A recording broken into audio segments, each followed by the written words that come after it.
हे बघा मॅडम, या गाडीचे ना 50,000 रुपयाच्या वर 1 रुपया आपण काय देणार नाही. मग काय तुम्हाला म्हणजे फॉर्च्युनर घ्यायची आहे की लॅम्बॉर्गिनी घ्यायची आहे की मर्सिडीज घ्यायची, मग ते तुमच्यावरती आहे बाबा. आम्ही एवढंच देणार. अरे भाऊ, मी 10 लाखांची गाडी घेतलेली, कमीत कमी 1 लाख रुपये तरी द्या.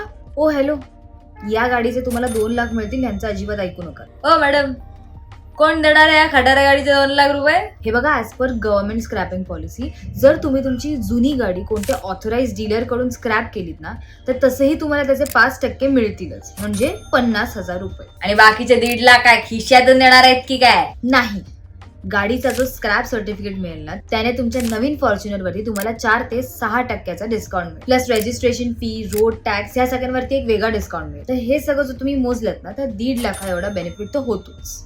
हे बघा, 1 लाख रुपयामध्ये डन करूया आपण. त्याच्यावर एक फुटी कवडी देणार नाही मी. काय चल चल शाण्या, 2 लाखाच्या खाली ना स्वतःचं तोंड पण दाखव नको, आला मोठा. हट.